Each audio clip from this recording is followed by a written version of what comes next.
Hola, buenas noches. Gracias por la espera. El día de hoy vamos a dar inicio a nuestra charla. Nuestro ponente pues es la persona gracias a la cual nosotros estamos aquí hoy reunidos. Así que esperamos pues que esta charla sea demasiado provechosa para todos. Espero que les quede claro, el chat queda abierto pues para cualquier pregunta. Y pues nuestro ponente, doctor Jesús Borges Rivero. Así que adelante, doctor. Ok, muchas gracias, Nati. ¿Están todos viendo mi pantalla en este momento?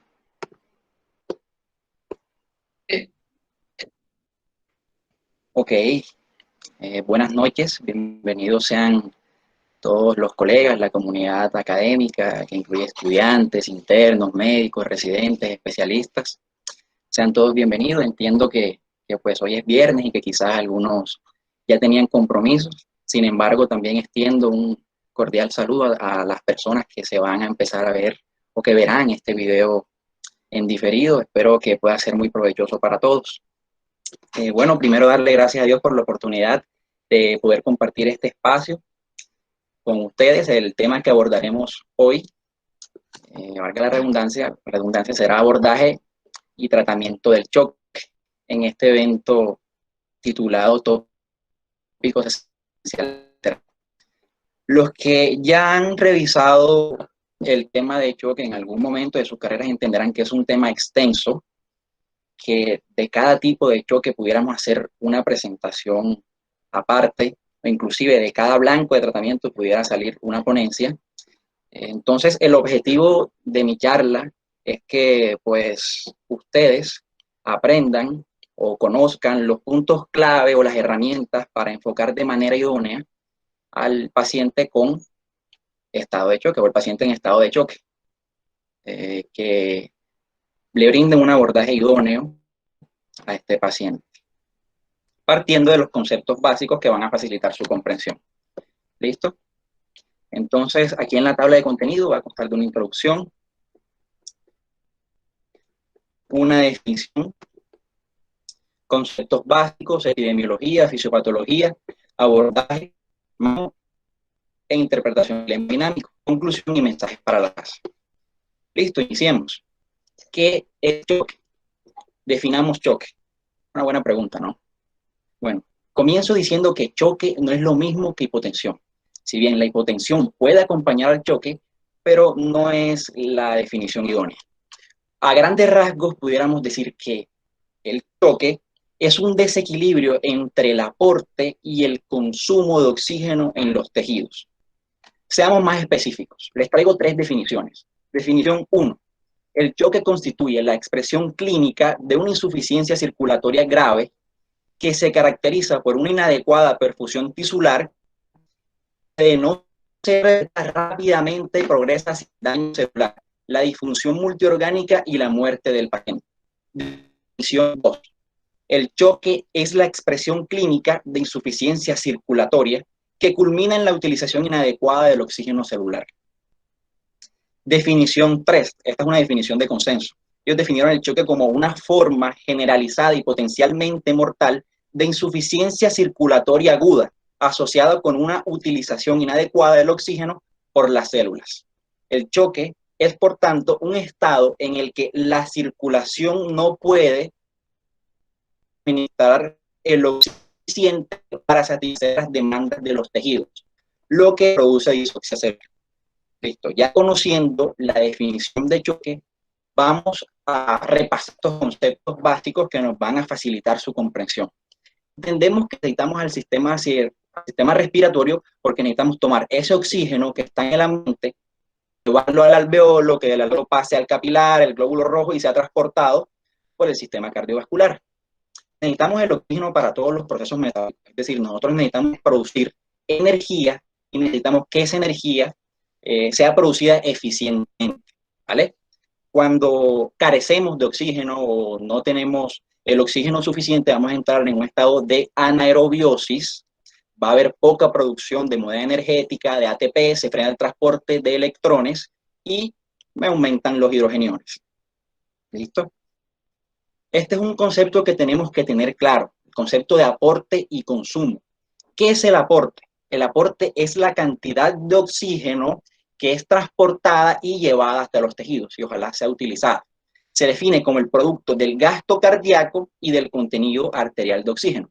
Aquí, si nos vamos a la fórmula, DO2, es decir, aporte, va a ser gasto cardíaco por contenido arterial de oxígeno. Este contenido arterial de oxígeno va a estar determinado por la hemoglobina, por la saturación arterial de oxígeno, por la presión de oxígeno. Ahora, en la otra cara de la moneda, ¿qué es el consumo o VO2? Refleja la cantidad de oxígeno extraída por los tejidos de la circulación sistémica. En otras palabras, hombre, es la cantidad de oxígeno que yo extraigo de ese aporte. ¿Listo? Esta diapositiva nos muestra la dependencia fisiológica del oxígeno. Observamos aquí una región independiente en la que el consumo no depende del aporte porque es suficiente. Es decir, de este aporte solo extraemos de un 25 a un 30% del oxígeno.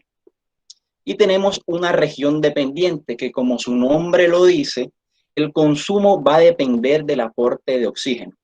Si observamos, a partir de este punto crítico comenzamos a acumular deuda de oxígeno. A partir de este punto crítico también voy a tener un aumento brusco del lactato, de las cifras de lactato, y voy a tener acidosis láctica. Nosotros no podemos dejar que nuestro paciente acumule deuda de oxígeno porque esta es una deuda que se paga con la vida del paciente. Tenemos factores que me alteran el aporte y factores que me alteran el consumo. Dentro de los factores que me alteran el aporte voy a tener un bajo gasto cardíaco, es decir, si me disminuye el gasto cardíaco, me va a disminuir el aporte. Si me disminuye la hemoglobina o el paciente está anémico, también un factor que me va a disminuir el aporte, o si el paciente está hipoxémico, es decir, disminución de la saturación de oxígeno. Estas son las tres causas por las cuales se me puede disminuir el aporte de oxígeno. Dentro de lo que me puede aumentar el aporte de oxígeno, aumento en la FiO2, de la fracción inspirada de oxígeno, aumento del gasto cardíaco, aumento de la hemoglobina, que se consigue con transfusiones. Hay, de la otra cara de la moneda, factores que me aumentan el consumo de oxígeno, ¿como qué? Como convulsiones, dolor, hipertermia, aumento del trabajo respiratorio, y factores que me disminuyen el consumo de oxígeno. ¿Cómo qué? Como hipertermia, anestesia, disminución del dolor, entre otros. Este es un concepto que debe quedar claro. La saturación venosa de oxígeno. Si bien habíamos dicho que de ese aporte solamente extraemos el 30%, el 25, el 30%, ustedes se preguntarán, ¿qué pasa con el resto de oxígeno? El resto de oxígeno pasa a la circulación venosa y es lo que medimos con la saturación venosa de oxígeno. ¿Listo? Entonces, la saturación venosa de oxígeno debe ser mayor del 70%, es decir, solamente utilizamos un 30 o un 25, debe ser mayor del 70%. En el caso de que yo tenga la saturación venosa disminuida, ¿qué me indica esto? Que hay una disminución en el aporte. Y ya les mostré cuáles son las tres causas que me pueden disminuir el aporte. Vamos a devolvernos. La disminución del gasto cardíaco, la disminución de la hemoglobina o anemia e hipoxemia severa. Es decir, que si yo tengo alguna de estas tres, voy a tener una saturación de oxígeno baja, menor del 70-65%. Por el contrario, si nos vamos a la fórmula, es que aquí está la fórmula, observamos que el aporte es directamente proporcional a la saturación de oxígeno y el consumo va a ser inversamente proporcional a la saturación de oxígeno. Eso me quiere decir que si yo aumento el consumo, también me va a disminuir la saturación venosa de oxígeno. ¿Listo? Aquí está la fórmula. Tiene una relación directamente proporcional con el gasto cardíaco, con la hemoglobina, con la saturación arterial de oxígeno. Si se me modifica el gasto cardíaco, es decir, si me aumenta el gasto cardíaco, me va a aumentar la saturación venosa. Si me disminuye, me la va a disminuir. Igual pasa con la hemoglobina, igual pasa con la saturación arterial de oxígeno. Entremos a la epidemiología. El choque es una condición común en los servicios de urgencia y en la unidad de cuidados intensivos. Afecta a 1/3 de los pacientes en la unidad de cuidados intensivos, es decir, de 3 pacientes, 1 estará en estado de choque, según estos datos epidemiológicos. y tiene una mortalidad a los 7 días del 23,1% y a los 90 días del 40,7%. Son valores que hay que considerar. Tenemos diferentes tipos de choque. Choque distributivo, cardiogénico, hipovolémico y obstructivo. Observamos aquí en la tabla, en el diagrama de pastel, que el tipo más frecuente va a ser el distributivo, pero el que obedece a causas sépticas. Choque séptico va a ser el más frecuente, con una frecuencia del 62%. Luego le sigue el choque cardiogénico y el choque hipovolémico, con una frecuencia igual del 16%, luego el choque distributivo, pero las causas no sépticas, y luego el obstructivo en un 2%. Listo. Las etiologías más frecuentes de cada tipo de shock. En el choque hipovolémico tenemos de tipo hemorrágico y de tipo no hemorrágico. De tipo hemorrágico, la causa más frecuente es la trauma o la movilidad digestiva y luego rotura de tipo hemorrágico puede decir más en la población pediátrica, pero es posible encontrarlo en pacientes adultos, en pacientes con vómito, con diarrea de alto gasto, en las quemaduras, los grandes quemados, o por tercer espacio, que son los pacientes postoperatorios, o que tienen obstrucción intestinal, pancreatitis, cirrosis. El choque distributivo, aquí encontramos el neurogénico, el séptico, el anafiláctico, otros. En mi presentación solo me centraré en el séptico, sin embargo es importante que conozcan los otros, como la crisis addisoniana, coma mixedematoso, síndrome de posparada cardíaca. En el choque cardiogénico, por ejemplo, infarto de pared anterior, función ventricular, ¿verdad? Me puede exacerbación de la cardíaca, arritmias, causas mecánicas, valvulopatías. Esas son las etiologías más frecuentes. Aquí en el obstructivo tenemos el tromboembolismo pulmonar, neumotórax atención, y taponamiento cardíaco. Listo. La fisiopatología. Habíamos dicho que necesitábamos al sistema respiratorio y al sistema cardiovascular. Desde este momento nos vamos a quedar solo con el sistema cardiovascular. Debemos entenderlo como un modelo hidráulico cerrado que va a estar conformado por una bomba impelente y expelente, un circuito o tuberías de alta y baja tensión y un tanque o volumen intravascular. En situaciones normales, el volumen intravascular es el adecuado para mantener la precarga. El volumen sistólico y la frecuencia cardíaca son las idóneas para mantener el gasto cardíaco, y el circuito y las tuberías, o sea, las resistencias vasculares se mantienen para asegurar así una perfusión adecuada a los tejidos periféricos. Entonces, el mal funcionamiento agudo de la bomba me puede obedecer a un infarto agudo del miocardio, a una exacerbación de falla cardíaca, arritmias que resultan en la disminución repentina de la contractilidad, o a condiciones extracardíacas que obstruyen el gasto. El tanque o el volumen intravascular, puede haber un mal funcionamiento de este, en el caso de que haya una disminución del volumen intravascular por hemorragia o pérdida de volumen, que me va a disminuir el retorno venoso y me deteriora la precarga del ventrículo izquierdo. Y el circuito y tuberías, que su mala condición viene dada por la vasodilatación inducida por citoquinas, la alteración del tono vascular, también por histamina en el caso del choque anafiláctico. Desempeño cardíaco. Vamos a repasar lo que es el gasto cardíaco. ¿Qué es el gasto cardíaco? El gasto cardíaco es el volumen de sangre que eyecta el corazón en un minuto. Si la fórmula del gasto cardíaco es volumen sistólico por frecuencia cardíaca. Este volumen sistólico va a tener tres determinantes principales, que son la precarga, la poscarga y la contractilidad. Y del otro lado, la gasto cardíaco, vamos a tener la frecuencia cardíaca. Esto es lo que yo voy a evaluar y a tratar en mis pacientes. Por eso se los estoy diciendo, en el orden que se los dije. Para que la evalúo y trato la contractilidad y de último la frecuencia cardíaca. La frecuencia cardíaca de primero en el caso de que sea la causante del colapso de mi paciente. Entonces, ustedes dirán, ¿por qué me estoy metiendo con esto? Es que las alteraciones de cada uno de estos parámetros condicionarán cambios en los demás que se traducen en una presentación clínica y unos perfiles hemodinámicos características de los diferentes tipos de choque y cuyo conocimiento constituye la base para su tratamiento. Vamos a esta tabla es importante que se les quede, los que puedan hacerle capture en este momento. Entonces nos vamos al choque hipovolémico. ¿Cuál es el perfil hemodinámico del paciente con choque hipovolémico? Tenemos una disminución de la volemia que me va a disminuir la precarga y el gasto cardíaco, es decir, vamos a tener una contractilidad disminuida, vamos a tener una precarga disminuida y vamos a tener una poscarga aumentada como medio compensatorio para que no se me caiga la presión arterial.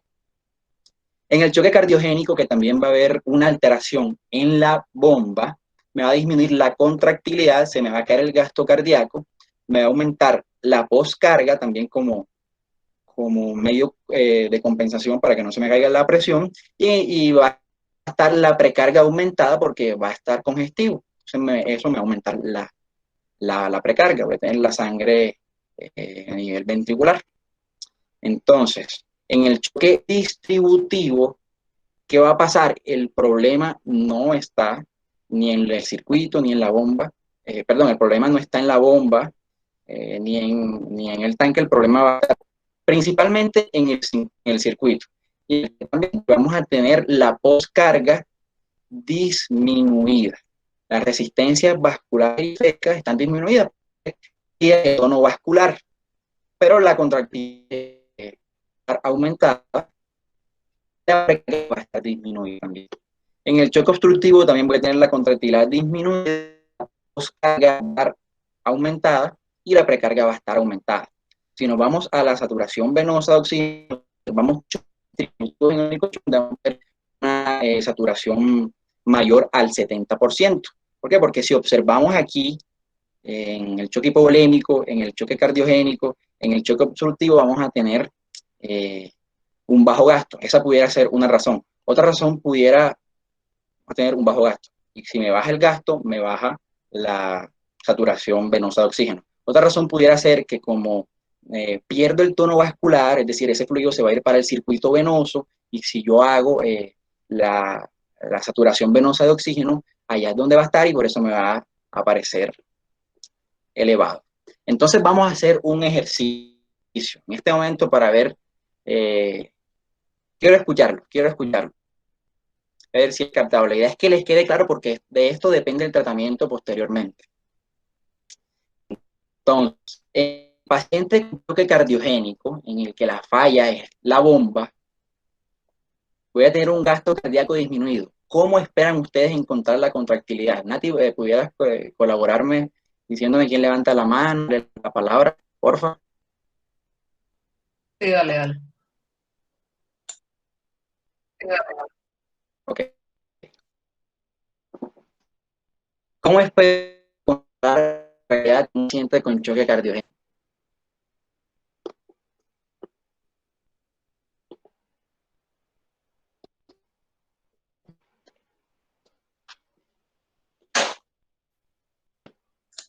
Angélica Montes ha levantado.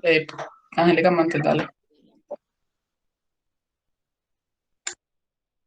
Ok.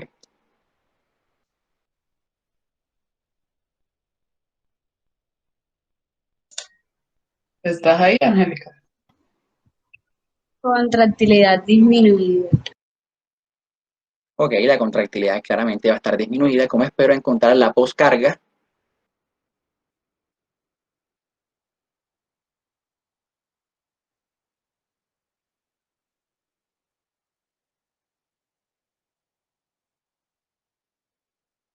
¿Cómo espero encontrar la poscarga en el paciente con choque cardiogénico? La espero encontrar aumentada como un método compensatorio para que no se me caiga la presión arterial, es decir, la resistencia vascular.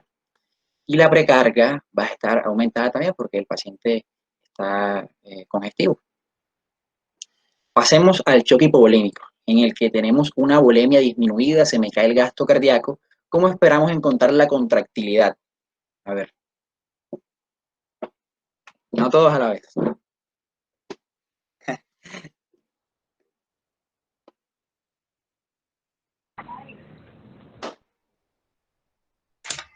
Carlos ¿Cómo va a estar la Álvarez. contractilidad? aumentada para compensar la disminución de la volemia. O sea, en el choque hipovolémico puede estar, el gasto puede estar disminuido o puede estar aumentado.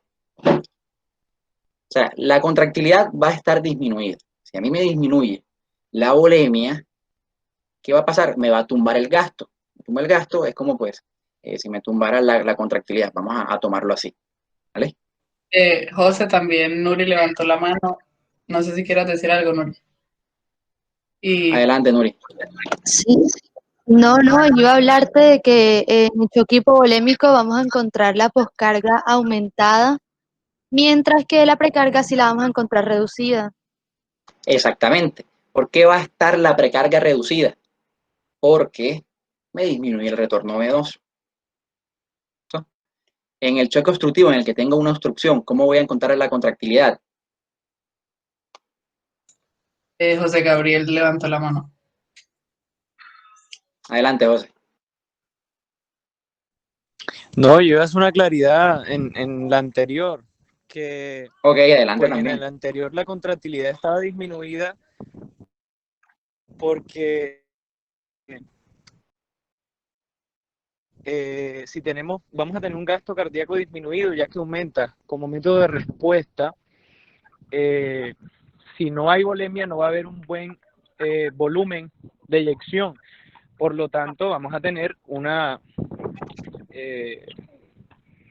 una contractilidad disminuida por el gasto cardíaco precisamente en el hipovolémico. Exactamente, en el choque hipovolémico. Esto, en el choque obstructivo es lo mismo.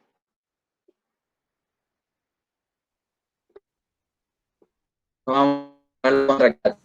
¿Cómo, José? No te entendí. En el choque obstructivo, ¿cómo vamos a encontrar la contractilidad?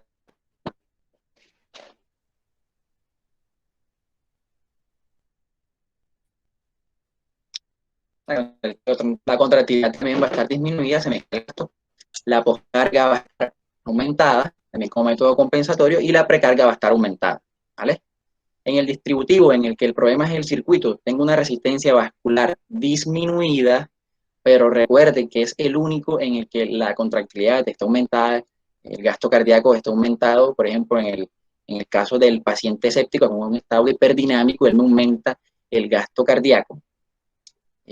La poscarga va a estar disminuida porque la poscarga pues se referencia a las resistencias vasculares, y la precarga va a estar disminuida también, porque como va a haber, como su nombre lo dice, una distribución, por ejemplo, se va a quedar al circuito venoso, me va a tumbar la precarga, ¿vale? Entonces ya para aprender a abordar estos pacientes, lo primero que tenemos que hacer es identificar al paciente en estado de choque. En el paciente con sospecha de choque, el paciente con sospecha de choque constituye una emergencia médica que requiere una evaluación diagnóstica de la mano de una reanimación. Es decir, debo hacer las cosas al tiempo con el fin de corregir el estado de hipoperfusión lo antes posible. El diagnóstico inicial de choque se sustenta en tres aspectos fundamentales, que son hipotensión, signos de hipoperfusión y elevación de los niveles de lactato en sangre. Entonces, observemos este mapa conceptual que nos ofrece este libro de cuidados críticos cardiovasculares, en el que tenemos las tres piezas fundamentales. Pero observen la anotación que ellos hacen. Hipotensión, y exclaman, no siempre presente. Ya vamos a hablar de eso. Hipoperfusión e hiperlactatemia. Hipotensión. ¿Qué es hipotensión? Una presión arterial sistólica menor de 90, una presión arterial sistólica menor, o sea, 40 milímetros de mercurio menor que los valores habituales, y una presión arterial media menor de 65 milímetros de mercurio. Ustedes pueden ver con cuál se queda. Yo particularmente me quedo la presión arterial de 65 milímetros de mercurio. Los signos de hipoperfusión, que para nosotros clínicos es importante que conozcamos. Un paciente hipoperfundido va a tener una piel fría, puede estar cianótico, puede tener el estado mental alterado, es decir, puede haber confusión, agitación, desorientación. El paciente puede estar ligúrico, a los signos vitales puede estar taquicárdico, del trabajo respiratorio. Y tenemos Por último, el lactato elevado. Vamos a quedarnos aquí hipotensión. No. Y les explico esto con un ejemplo de, por ejemplo, en el choque hipovolémico. Vamos a entender la presión arterial media como gasto cardíaco por resistencia vascular periférica. Observen que a medida que voy perdiendo volumen, la resistencia vascular periférica me va aumentando con el fin de compensar o prever que se me caiga la tensión arterial media. ¿Desde qué punto de corte se me comienza a caer la presión arterial media? Después de una pérdida mayor al 18%. ¿Qué quiere decir esto? Que si el paciente me llega en el momento normotenso, me puede llegar normotenso o hipertenso. Tengo que llegar la resistencia vascular sistémica con eso menos. Es decir, puede estar normotenso e hipertenso y el paciente está en estado de choque. Por eso, choque no es igual a hipotensión. No siempre está presente. Y aquí tenemos este estudio muy famoso publicado en el 2007 realizado por el doctor Michael Howell, que nos habló de un término muy particular que tenemos que es la hipoperfusión oculta. ¿Qué es hipoperfusión oculta? Es esa presión arterial sistólica mayor de 90 con un lactato mayor de 2.5 en ausencia de hepatopatía. Es decir, la conclusión de este estudio fue que una presión arterial mayor de 90 no es indicativo de normoperfusión. Esto el paciente me puede llegar hipertenso y puede estar hipoperfundido. ¿Listo? En este mismo estudio, un lactato de 2.5 a 4 se asoció o aumentó la probabilidad de muerte 2.2 veces más, y un lactato mayor a 4 aumentó la probabilidad de morir 7.1 veces. Luego pasamos a una evaluación dirigida. En este tópico, en esta parte voy a hacer énfasis porque nosotros como clínicos debemos reconocer el estado de choque, cómo me puede llegar un paciente para ir generando sospecha etiológica. Listo. ¿Nos vamos a apoyar con qué? Con los datos obtenidos de la historia clínica, ya sean del paciente, del familiar o los registros previos. Vamos a hacer una exploración física dirigida que me van a orientar a un diagnóstico inicial. Y esto se debe complementar con pruebas analíticas, electrocardiograma, estudios de imagen según sospecha y estabilidad clínica. Entonces, en la historia clínica debemos preguntar por antecedentes de alergia, enfermedades preexistentes. Por ejemplo, el paciente con una alergia, yo pienso, y me viene así, por ejemplo, puede estar ante un choque anafiláctico, el paciente con una falla cardíaca que me llegue con exacerbación, ingresos y cirugías previas, ya hablamos lo del tercer espacio, el tratamiento, si es adherente al tratamiento de cierta patología que me pudo haber llevado descompensado, la situación basal del paciente y la enfermedad actual. En cuanto a la exploración física, reconocer los signos generales, hipotensión, hipoperfusión, observar la piel, el gasto urinario, o sea, para determinar oliguria, el nivel de conciencia.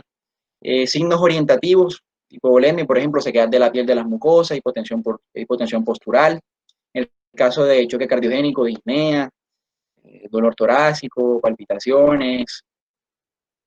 En el caso del choque distributivo, un paciente que me puede venir con fiebre. Y, por ejemplo, en el caso de choque séptico, nos vamos orientando un poco, por ejemplo, cefalea, fotofobia, signos meningios, me orientan a un foco neurológico, taquipnea, disnea, crepitantes, tos, dolor pleurítico, foco pulmonar, dolor abdominal, ictericia, irritación peritoneal, un foco abdominal o intraabdominal, hematuria, puñopercusión renal positiva, ya me habla pues de un foco urinario, lesiones cutáneas y de partes blandas, pues ya estamos ante una infección de piel y tejidos blandos.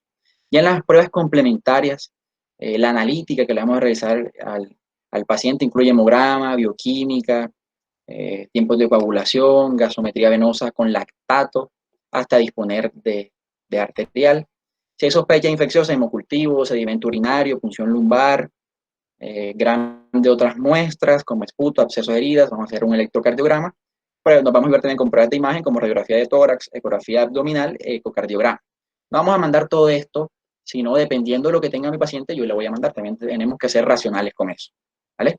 Entonces, en el paciente que yo tengo un sangrado evidente, o el paciente pues que me viene con diarrea de alto gasto, vómitos, un gran quemado, pues yo sospecho hipovolemia. En el paciente que me llega con dolor precordial que se irradia a hombro izquierdo, pienso pues en síndrome coronario agudo. Un paciente que me llega con edema de miembros inferiores, con infiltración yugular, quizás ascitis o derrame pleural. Ese paciente puedo pensar falla cardíaca aguda. Paciente con disnea, dolor pleurítico, edema unilateral, fiebre, tromboembolismo pulmonar. Paciente pues que observamos una desviación de la tráquea hacia el lado contralateral, que aparte cuando lo percutimos se estaba hiperresonante, perdón, pensamos en un neumotórax de atención. Hay que tener cuidado porque el diagnóstico de neumotórax de atención es clínico. El paciente que me da con dolor torácico, que me alivia, o sea, que siente alivio a la posición plegaria maometana, que también presenta la triada de Beck, pensamos en un taponamiento cardíaco.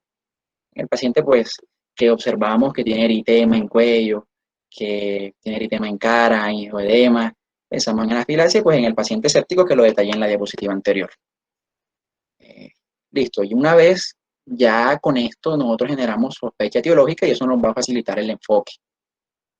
El manejo del paciente en choque. Todo paciente en situación de choque debe ser trasladado a la unidad de cuidados intensivos lo antes posible. ¿Por qué? Porque ahí contamos con los profesionales especializados en su tratamiento y con los recursos necesarios para su atención y toda la parte de monitoreo, ¿vale? Sin embargo, nos podemos encontrar estos pacientes en las urgencias, en las salas de hospitalización. ¿Qué debemos hacer aquí? Iniciar medidas de monitorización y resucitación básicas, ya que está demostrado que un inicio precoz de esta y protocolizado pues, me aumenta la supervivencia en estos pacientes. En el caso de que no conozcamos o no tengamos evidencia de cuál puede ser la causa del choque, tenemos a la ecocardiografía, que se reconoce como la modalidad inicial preferida para evaluar el tipo de choque. Aquí les muestro este estudio publicado en el 2013, que evaluó 108 pacientes en estado de choque. En estos pacientes la ecocardiografía de choque en 4,9 más o menos 1.3 minutos, o sea, rápido. Pero en nuestro background, quizá la ecocardiografía, por lo menos en la urgencia, puede ser difícil de conseguir. Podríamos monitorizar a nuestro paciente con una línea arterial, una línea central. La línea central o el catéter venoso central, aquí pudiéramos medir la saturación venosa de oxígeno, la línea arterial pudiéramos medir lactato. Aquí es diferenciando el tipo de choque según la saturación venosa y el ecocardiograma. Por ejemplo, para no demorarme tanto en esta diapositiva, en el paciente que tiene un choque distributivo esperamos encontrar la contractilidad y las cavidades cardíacas normales y una saturación venosa mayor de 70. Así vamos discriminando a los demás tipos de choque. Por ejemplo, en el choque cardiogénico vamos a encontrar una contractilidad baja y cavidades grandes, además que tiene una saturación venosa menor de 70, indica que el gasto cardíaco está disminuido. Y listo. Entonces, el manejo del paciente en choque. ¿Cuáles son los objetivos? Mejorar la contractilidad, una ajuste de la precarga, la optimización de las resistencias vasculares, la adecuada oxigenación de una cantidad suficiente de hemoglobina y se debe conseguir un nivel de presión arterial media suficiente que se traduzca clínicamente en la normalización del estado de conciencia, de las alteraciones cutáneas y de la diuresis, que pudiera ser 65 a 70 milímetros de mercurio, una meta de presión arterial media, pero esto varía de acuerdo a la situación de cada paciente. Lo que sí es claro que tenemos que tener presente es que el tratamiento específico de cada uno de los tipos de choque irá encaminado a corregir su causa. Entonces, ya en el abordaje terapéutico de todos los tipos de choque, el abordaje inicial, tenemos estas siglas, estos acrónimos, ABC, vía aérea, respiración, circulación, o VIP, ventilación, infusión o PAMP, que son, pero a lo que quiero llegar es que en ambas áreas de primera, es decir, un paciente me puede demorar cierto tiempo hipotenso, pero no me puede demorar pues tanto tiempo sin respirar. Entonces, de acuerdo a cómo esté el paciente, vamos a considerar administrar oxígeno, que debe ser monitorizado con pulso oxímetro, valorar ventilación mecánica no invasiva frente a intubación orofaringea y ventilación mecánica. La mayoría de los pacientes van a requerir ventilación mecánica, porque generalmente es un paciente que viene con el estado mental alterado y tenemos que tener presente que estos pacientes pierden los reflejos de protección de la vía aérea y me tienden a broncoaspirar. Además que si que me aumentan el trabajo respiratorio, ese paciente que me llega con disociación torácico-abdominal, que me llega con tirajes por todos lados, me aumenta el consumo de oxígeno. Ya en cuanto a las técnicas, todo esto se debe hacer al tiempo. Como dije, la evaluación se debe hacer al mismo tiempo de la reanimación. Aquí está separado para efectos prácticos, pero todo se debe hacer al tiempo. Debemos tener un catéter arterial, por medio del podemos medir la presión arterial de manera invasiva, analíticas, catéter venoso central para infundir líquidos y drogas vasoactivas, medir presión venosa central, PVC, y la saturación venosa central de oxígeno y guiar aporte de líquidos. La sonda vesical para controlar la diuresis. También un pilar fundamental del abordaje inicial de estos pacientes es la fluidoterapia. Y pues podemos iniciar con una carga de cristaloides de 300 a 500 mililitros en 20 a 30 minutos y valorar la respuesta hemodinámica con un test de volumen. Las soluciones isotónicas balanceadas son una opción válida para la mayoría de los pacientes. ¿Qué debemos tener claro aquí? Por ejemplo, la albúmina está contraindicada en pacientes con traumatismo craneoencefálico y no se debe considerar grandes volúmenes de cristaloides, se debe considerar grandes volúmenes de cristaloides en el paciente con choque séptico. Está contraindicado en este mismo paciente, en el paciente con choque séptico, el uso de hidroxietilalmidón. Ya vamos a hablar de eso. Si hay hipotensión grave o persistente a pesar de la reanimación con líquidos, a pesar de los fluidos, yo debo iniciar mi vasopresor. ¿Cuál es el vasopresor de elección? Noradrenalina. ¿Listo? Aquí me dice en este libro de cuidado crítico cardiológico que mejora la presión arterial con escasa modificación en la frecuencia cardíaca y gasto cardíaco. Como segunda línea pudiéramos, aquí en el libro nos apuntan a la adrenalina, sin embargo en varias guías apuntan a la vasopresina como segunda línea, como el vasopresor de segunda línea. Dopamina no está recomendada. ¿Por qué? Porque se ha asociado a arritmias y aumento de la mortalidad. Dentro de los inotrópicos voy a tener de primera línea a la dobutamina y al de segunda línea, pues levosimendan. En situaciones específicas, más adelante vamos a hablar del levosimendan. Pero de primera línea, la dobutamina en el paciente que yo necesite mejorar la contractilidad, opto por dobutamina. Otro aspecto en el choque cardiogénico, valorar el uso de diuréticos y las terapias continuas de reemplazos renales si se precisa. Entonces pudiéramos iniciar con un bolo de 200 a 500 mililitros, pero ¿qué pasa? Esto ha sido motivo de debate. Nosotros iniciamos con un bolo de 250 a 500 mililitros y el paciente, un ejemplo, sigue hipoperfundido. Entonces, ¿debemos repetir el bolo si el paciente sigue hipoperfundido? Si le pasaste este bolo, pásale otro bolo, sigue hipoperfundido, pásale otro, pásale otro, pásale otro. La respuesta es no, porque vamos a llevar a nuestro paciente a esto. Es una sobrecarga hídrica y está demostrado que balances hídricos positivos me aumentan la mortalidad en el paciente críticamente enfermo. Entonces, debemos tener cuidado con eso. Aquí está la explicación fisiológica, que es la reanimación dependiente de precarga. Por fisiología, la ley de Frank-Starling nos dice que si tengo una menor precarga, el gasto cardíaco pues está disminuido. Si yo aumento la precarga, me debe aumentar el gasto cardíaco. Pero hay un término que tenemos que tener presente y es la reanimación no dependiente de precarga. Es decir, llega un momento en que la precarga no me va a aumentar el gasto cardíaco, por ejemplo, en el paciente con choque cardiogénico. No me va a aumentar el gasto cardíaco. Entonces, si yo le sigo poniendo líquidos, lo que voy a hacer es una sobrecarga hídrica. Entonces ya tenemos la respuesta en la diapositiva pasada. ¿Cómo valoramos la respuesta a fluidos? Esta quizás lo han visto en muchas conferencias, en muchas ponencias, que es la elevación pasiva de las piernas. Este resulta el método más práctico de evaluar la respuesta a fluidos en un paciente. ¿Por qué? Porque simula un bolo de líquidos sin tenerlo que administrar, es decir, con su misma volemia. Y me aumenta el gasto cardíaco y yo valoro la respuesta o los parámetros hemodinámicos después de que le hago esta maniobra. Podría estar contraindicada en el paciente con choque cardiogénico, porque si yo le aumento el gasto, voy a aumentarle el trabajo del corazón, entonces tengo que tener eso en cuenta.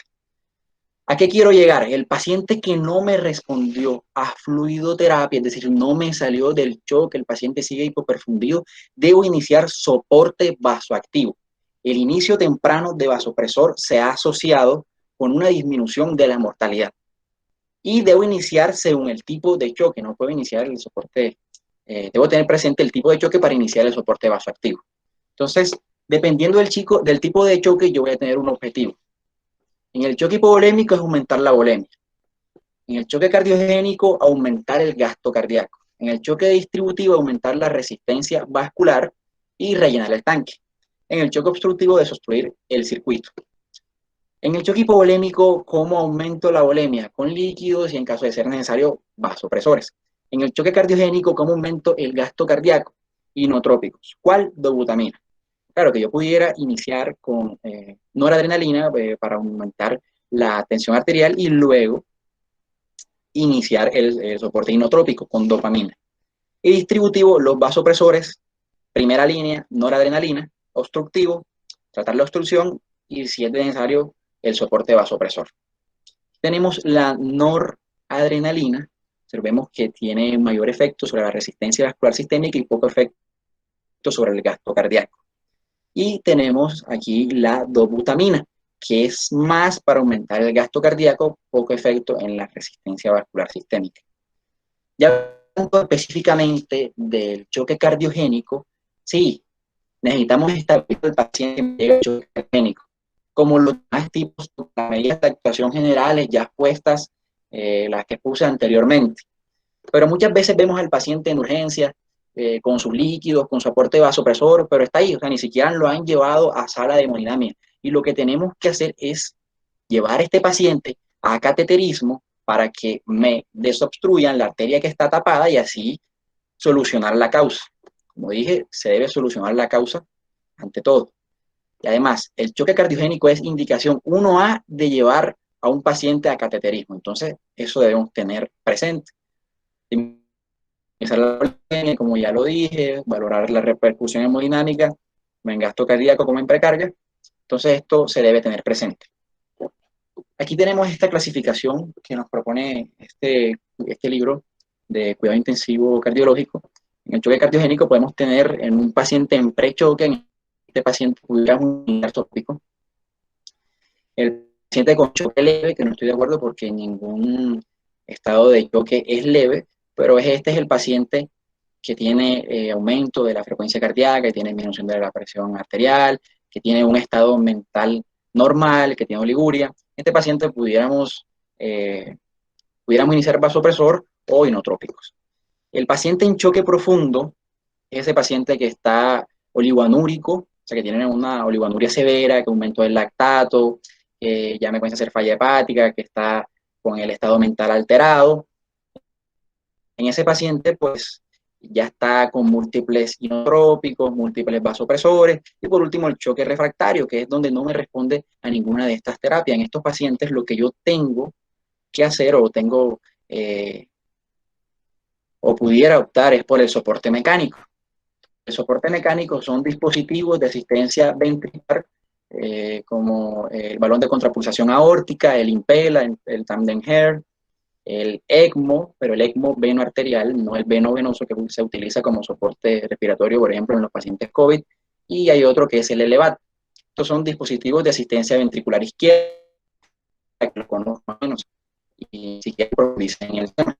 Y también hay dispositivos de asistencia ventricular derecha. Aquí tenemos este otro algoritmo, hipotensión, en el choque cardiogénico, norepinefrina. ¿Listo? Si con la norepinefrina me aumenta la presión arterial media, pero sigue hipoperfundido, yo lo que tengo que hacer es dopamina para aumentar el gasto. En el caso de que yo inicie norepinefrina y el paciente siga hipotenso o taquicárdico, también me pudiera ir con vasopresina. Y así puedo seguir este algoritmo, que es muy útil. Esto es lo mismo.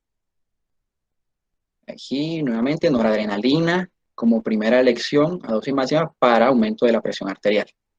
Ya hablando un poco de choque séptico, tenemos que el choque séptico es un estado de vasodilatación que tiende a ser refractario. En este lo que vamos a hacer es inicialmente medir los niveles de lactato según las recomendaciones de la Surviving in Sepsis. Luego, los cultivos, no, los cultivos ojalá pudieran ser en los primeros 45 minutos e iniciar soporte antibiótico temprano. Eso es lo que tiene evidencia. El inicio temprano de antibiótico me aumenta la supervivencia en este paciente. Como necesito rellenar el tanque, ¿con qué lo voy a hacer? Necesito administrar rápidamente cristaloides, dosis, 30 mililitros por kilo. Esto pudiéramos debatirlo a profundidad, pero no es el objetivo de la charla. Entonces, les dejo esa inquietud. Pero esto es lo que nos dice la guía para hipotensión o lactato mayor de 4 y aplicar vasopresores en el paciente y que sigue hipotenso después de la resucitación o para llevar una presión pues, arterial media mayor de 65 milímetros de mercurio. Entre coloides y cristaloides, esta fue la última revisión de Cochrane realizada en el 2008, ellos no encontraron diferencias significativas en ningún desenlace. Lo que sí encontraron es los almidones, el almidón se asoció con más sangrado y lesión renal aguda. Ese fue el estudio de en mi paciente coloide o cristaloide. La diferencia es que, por ejemplo, una ampolla de albúmina hiperoncótica me vale 500.000 pesos y una bolsa de 1 litro de lactato de Ringer 2.300. Si no voy a tener diferencia, por eso hay estudios que han apuntado al lactato de Ringer. Cristaloides, contraindicado el uso de hidroxietilalmidones. Cuanto a los vasopresores, noradrenalina como la primera línea, dopamina, solo riesgo de taquiarritmia. Y hablando de paciente específicamente trágico, este paciente debemos evaluarlo, clasificar, una evaluación idónea. Clasificar uno de estos, observamos que en el clase 3 ya hay necesidad de transfusión de hemoderivados y en la clase 4 ya debemos seguir un protocolo de transfusión masiva. En todo este protocolo de transfusión masiva, es decir, se debe transfundir en relación 1-1-1, si glóbulo rojo, plasma fresco congelado y plaquetas, se debe transfundir a quien de verdad lo necesita, tenemos que clasificarlo bien, y se debe transfundir precozmente. ¿Por qué? Porque la transfusión precoz me disminuye la mortalidad, me disminuye el consumo de hemoderivados y las complicaciones asociadas a la transfusión. Entonces, ya quiero, para finalizar, que tengan esta diapositiva en cuenta, la interpretación del perfil hemodinámico. Es decir, a todo paciente que esté en la unidad de cuidados intensivos lo debemos evaluar así. El paciente le vamos a pedir lactato, en un catéter venoso central medimos la saturación venosa de oxígeno y el delta de CO2. Entonces, en mi paciente, por ejemplo, yo le pido lactato está mayor de 2, luego le pido la saturación venosa de oxígeno está menor a 3, y hay 3 situaciones que me pueden producir una saturación venosa de oxígeno menor al 70. A ver, ¿cuáles son? ¿Quién me puede decir? Estoy terminando, ya me faltan 2 diapositivas.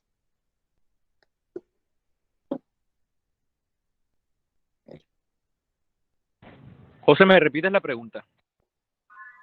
Hay 3 cosas que me pueden producir una saturación de oxígeno menor al 70%. Angélica creo que quería decir algo. O sea, tenemos que la saturación venosa.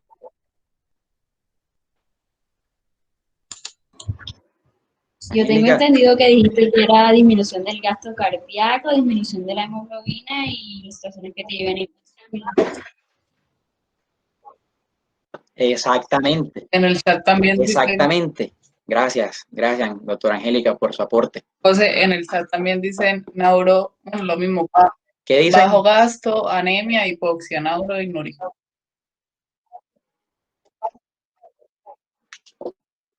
Ok, muchas gracias, doctor Nauro, doctora Angélica. Exactamente. Si yo tengo una saturación venosa de oxígeno menor al 70%, yo me debo ir a las causas que me disminuyen el aporte. ¿Por qué? Porque la saturación venosa de oxígeno es directamente proporcional al aporte. Entonces, si tengo una saturación venosa a menor de 70, son 3 causas: bajo gasto, anemia e hipoxemia severa. Entonces, al paciente le pido un hemograma, no tiene anemia, le pido la saturación de oxígeno, no está hipoxémico. ¿Qué me queda por evaluar? El gasto cardíaco. ¿Cómo evaluamos el gasto cardíaco? Hay algo que se llama el delta de CO2 o la diferencia veno-arterial de CO2. Este va a ser inversamente proporcional al gasto cardíaco.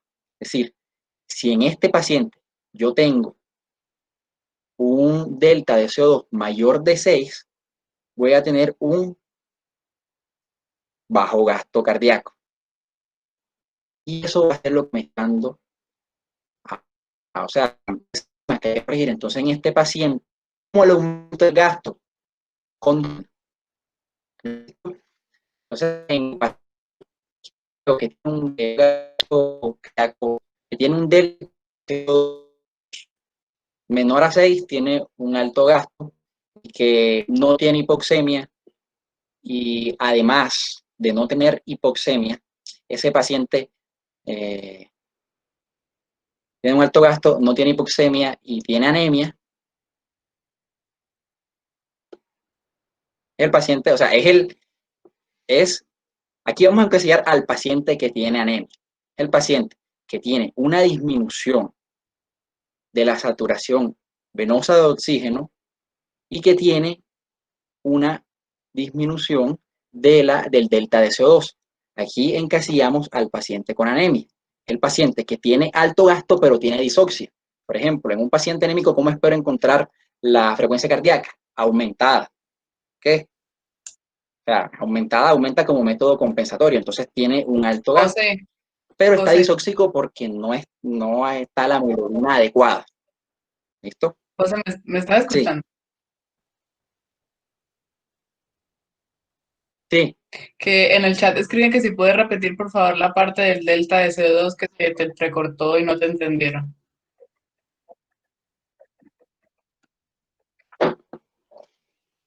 Ok. Bueno, listo.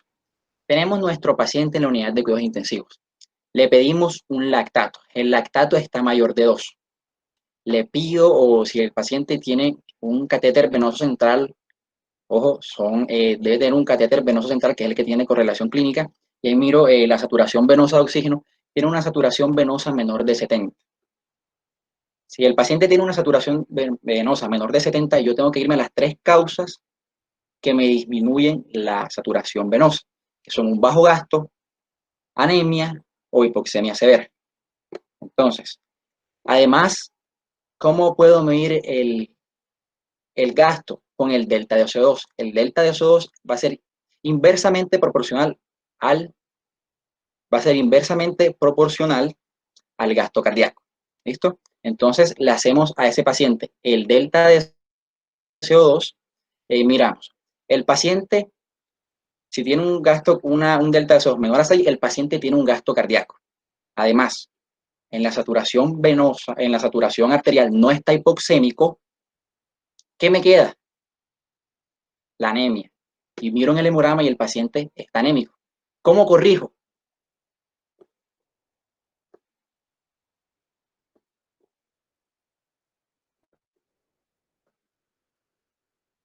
¿Cómo corrijo? Con transfusión.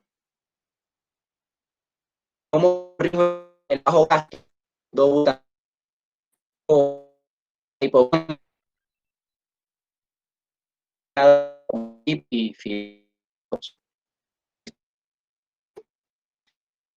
Vamos a ponerles un ejemplo. En el unidad de cuidados intensivos,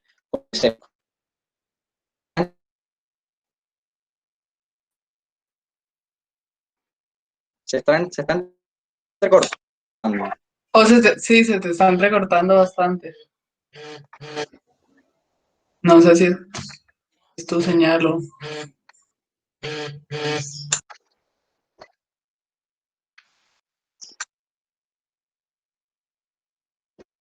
Ok. Bueno, tenemos un paciente en la opción que es séptico. ¿Escuchan bien ahí?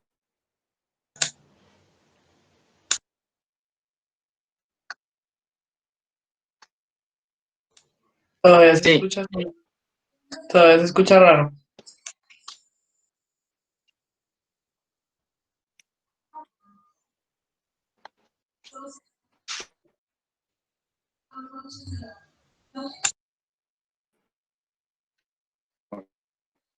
Voy a compartir un momento.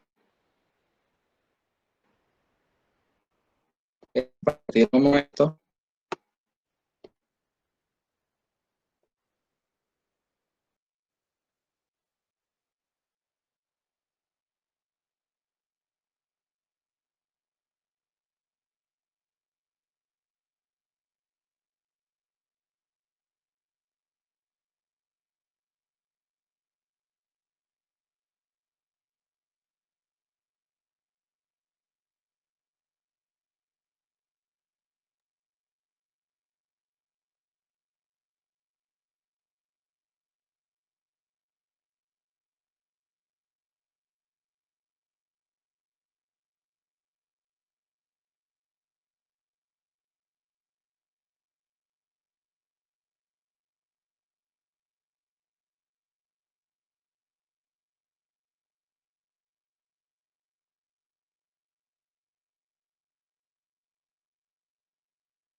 Esperemos por un momento que José está tratando de compartir datos con el celular para ver si se le escucha un poquito mejor.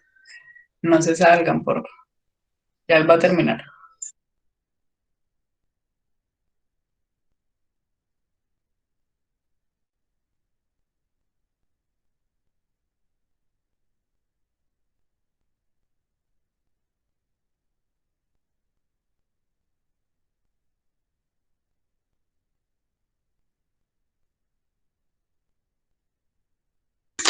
Mientras tanto, pueden ir poniendo en el chat las preguntas que tengan para ahorita que recuperemos la conexión con José, que va a ser pronto, pues él las pueda resolver.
¿Esto todos me escuchan? Sí, ya te escuchamos mucho mejor. Ok, sí, se me había caído el internet. Voy a tener que transmitir como sin cámara para que no afecte. Dale. Entonces, voy a iniciar esta diapositiva. Ya nos quedan 2 diapositivas. Bueno, de esta forma es como ustedes deben evaluar al paciente críticamente enfermo en la unidad de cuidados intensivos. Es decir, ustedes a todo paciente que sospeche que esté en la unidad de cuidados intensivos deben hacerles lactato, ¿no? Le hacen el lactato, el paciente está en UCI, tiene un catéter venoso central, ustedes le piden la saturación venosa. Esta más vale que sea mayor al 70%. ¿De dónde viene eso de saturación venosa? Como se lo he dicho, como se lo dije anteriormente. Pues recuerden que el gasto cardíaco, cada vez que se produce ese ciclo cardíaco, se consume aproximadamente un 25% del oxígeno que va en la sangre arterial. Y lo que no se consume de ese oxígeno pasa a la sangre venosa. Entonces esa sangre venosa deberíamos observar que sea mayor de 70. Entonces ustedes ven al paciente en estado crítico en la unidad de cuidados intensivos, le piden lactato, posteriormente a eso le piden unos gases venosos centrales del catéter. El catéter porque esos son los que tienen validez y correlación clínica. Entonces, en caso de que la saturación venosa esté menor del 70%, ustedes automáticamente deben pensar en 3 cosas que me pueden estar alterando esa saturación venosa. Una de ellas es la hipoxemia severa, la otra es la anemia y la tercera es el bajo gasto cardíaco. Miren que estamos diciendo que con solo unos parámetros de perfusión y oxigenación estamos determinando las causas que me pueden estar alterando al paciente. Listo, entonces yo voy a mi algoritmo. Tengo un lactato mayor a 2, una saturación venosa menor al 70%. Yo pienso que mi paciente puede tener anemia. Reviso la hemoglobina, hipoxemia severa, miro la PAFI, la PO2, los gases arteriales, en caso de que el paciente tenga hipoxemia. Que esta pues se corrige con PIP y FIO2 en el ventilador, si está ventilado. ¿Qué quiere decir eso? Que si le monto la PIP, le aumento la oxigenación. Por ejemplo, anemia, si el paciente tiene hemoglobina en 5, ¿qué hago?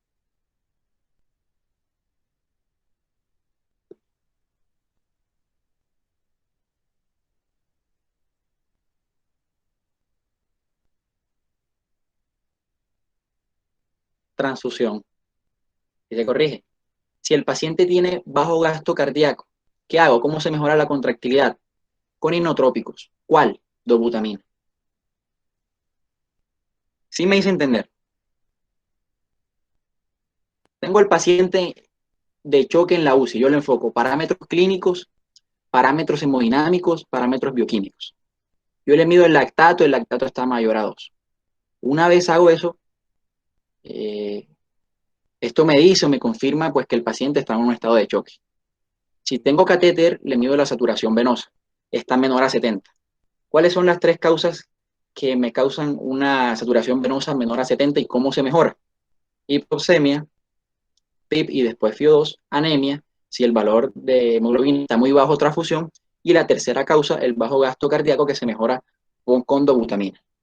Entonces, aquí para que sea más fácil la comprensión, les traje un ejemplo. Yo tengo al paciente en la unidad de cuidados intensivos con choque séptico. ¿Cuál es el precursor que se utiliza en choque séptico? O en casi todos los tipos de choque. Noradrenalina. Entonces, si ustedes utilizan noradrenalina, siempre les va a ir bien. Entonces tenemos al paciente con choque séptico, que tiene noradrenalina. Tú le pides lactato, está mayor a 2. Él tiene su catéter y la saturación venosa está menor al 70. Entonces ya te abre el abanico. Aparte de que el paciente tiene un choque séptico y una infección que le está causando, puede estar hipoxémico, anémico o puede tener un bajo gasto cardíaco. ¿De acuerdo? Después de eso ustedes piden otra cosa que pueden mirar, se llama la diferencia venoarterial de CO2. Es lo mismo que decir delta de CO2. Si tiene el delta de CO2 mayor a 6, es probable que el paciente lo que tenga es un bajo gasto cardíaco. Y por lo tanto, si al paciente tú le pones dobutamina, el paciente va a mejorar. Miren el escenario del que estamos hablando. Un paciente con choque séptico y noradrenalina. Y a pesar de tener la dosis tope, sigue choqueado. Le hacemos un lactato, está mayor a 2. Una saturación venosa menor a 70. Medimos el delta de CO2, está mayor a 6. Lo más probable es que tenga un bajo gasto cardíaco. Si ya tengo noradrenalina, ya yo lo que necesito es mejorar el gasto. Les digo esto porque ustedes pueden tener un paciente en la unidad de cuidados intensivos, por ejemplo, que tenga una neumonía.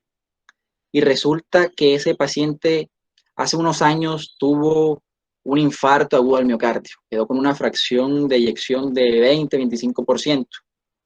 La infección me puede alterar la función cardíaca. Es decir, el paciente me puede llegar con datos de choque cardiogénico y choque séptico. Yo lo tengo con vasopresor. ¿Cuál? Noradrenalina, lo tengo a dosis tope. Entonces, me voy al algoritmo, le hago el lactato, está mayor a 2, la saturación venosa menor a 70, saturación venosa menor a 70, y luego le hago el delta de CO2. Es decir, ese paciente, ahí lo que me está diciendo es que tiene un bajo gasto cardíaco, ¿sí? A pesar de la infección, y yo necesito mejorarlo. ¿Con qué? Con dobutamina.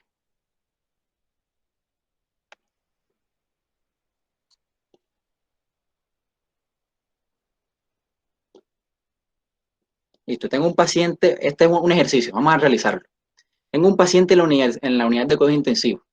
Vasopresor actual, noradrenalina. Persiste a dosis tope. Tengo un lactato mayor a 2. Tengo una saturación venosa menor a 70.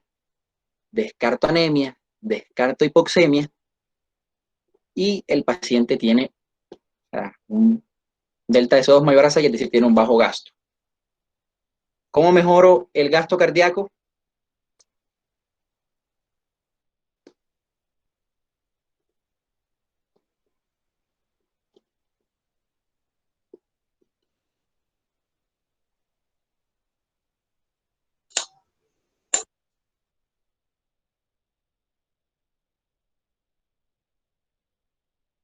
Con dobutamina.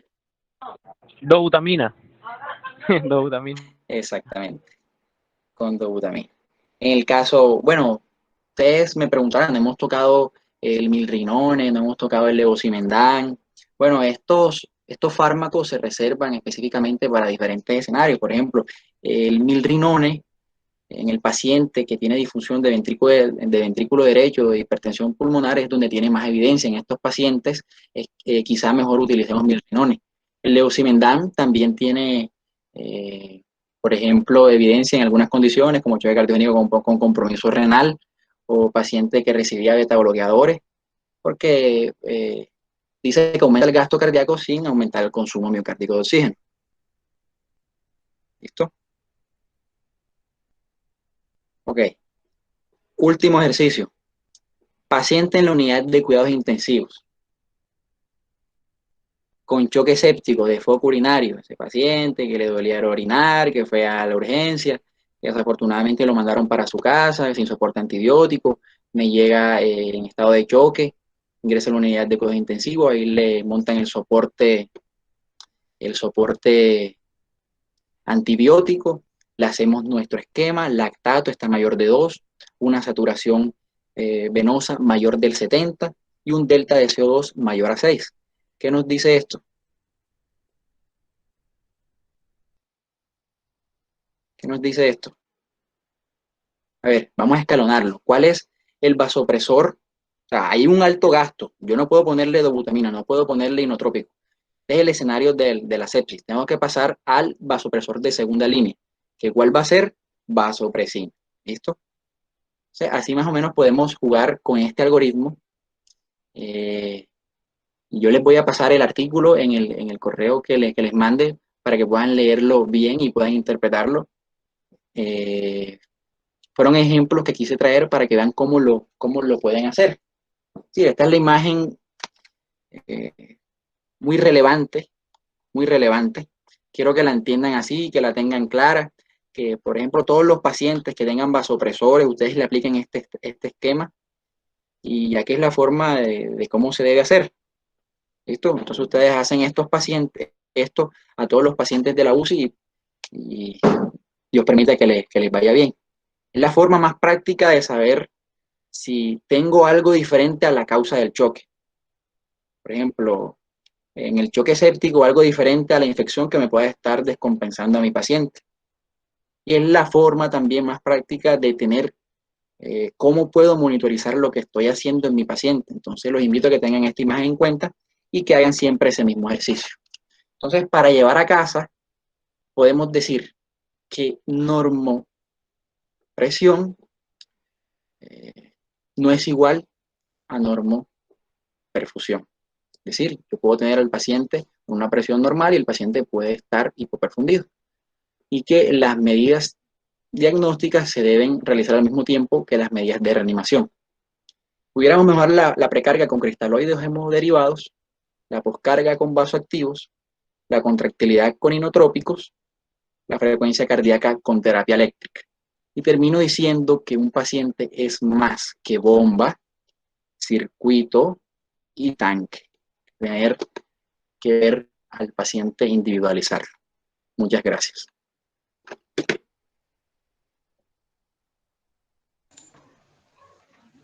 Bueno, José, realmente felicitarte por tan buena exposición, por tan buena ponencia que nos acabas de dar. Aquí en el chat hay algunas preguntas, no sé si te las voy leyendo. Sí, claro. Andrés Barres pregunta, ¿qué diferencia hay entre el choque obstructivo y el distributivo o es lo mismo según lo que estás explicando? Bueno, él preguntó eso al principio de la exposición. Igual,